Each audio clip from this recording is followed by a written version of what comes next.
Hi guys, एक बार फिर से हाजिर है लेके सच्ची कहानियाँ। एक गांव में एक शूद्र रहता था। शूद्र को उस गांव के लोगों ने कभी पानी तक वहां के भरने नहीं देते थे। वो गांव के तालाब से पानी भरता और पीता, अपना गुजारा करता। देखकर एक दिन सुबह उठा तो देखकर उसकी आंखें अस्थिर हो गई और उसने अपने पत्नी को आवाज़ लगाया कि बाहर आओ। फिर उसने देखा कि ये क्या है।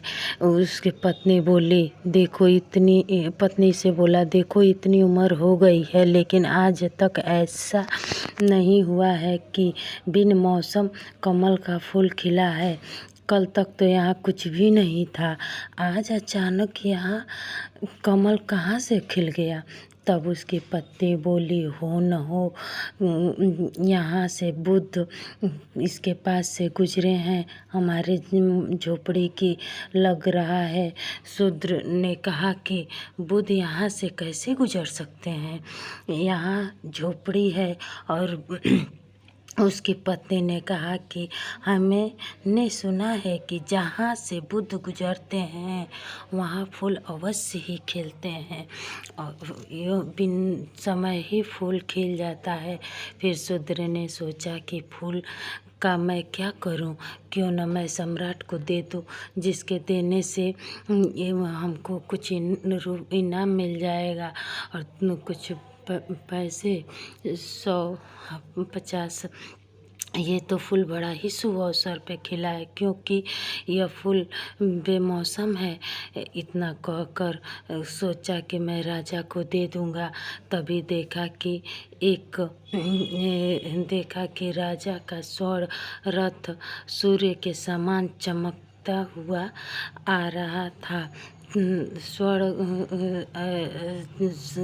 के समान वाले रथ पर बैठे इधर आ रहे थे। वहाँ के सम्राट वह सोच में पड़ गया कि इस रात बुद्ध इस रास्ते से गुजरे हैं, यहाँ बेसमय फूल खिल गया है और एक तरफ सम्राट इधर आ रहे हैं।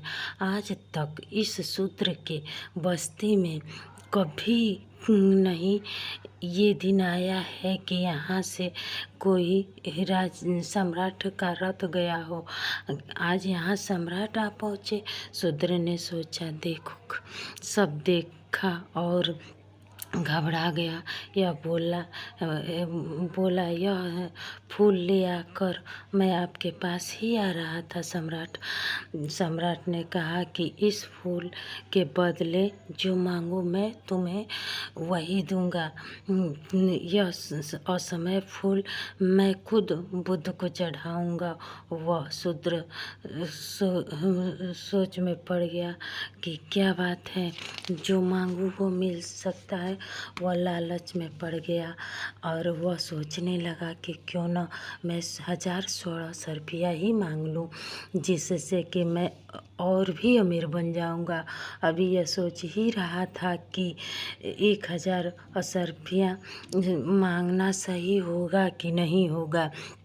सम्राट के पास ही वजीर का रथ आ कर रुक गया और कहा, मैं जो मांगोगे ये असमय फूल का दूंगा, कीमत बेच मत देना। यह शूद्र फूल मुझे ही बेचना।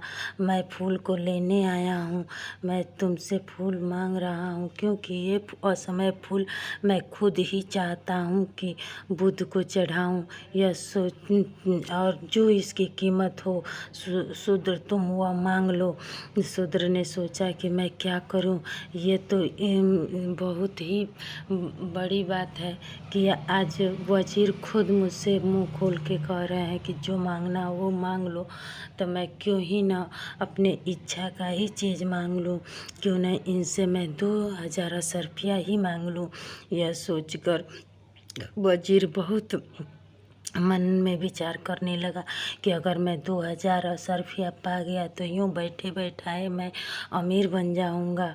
यही सोचता हुआ वह मुंह खोलने वाला ही था, तभी वहाँ नगर सेठ आ पहुँचा और बोला, ये फूल शूद्र तुम बेच मत देना, लेकिन यह फूल मुझे ही देना, क्योंकि यह फूल मैं चढ़ाऊँगा। नगर सेठ ने कहा कि मैं तुम्हें इसके बदले 1 लाख असरफिया दूंगा, जो मांगना है वो मांगो, लेकिन ये तुम मुझे ही दो फूल, मैं चढ़ाऊँगा बुद्ध को।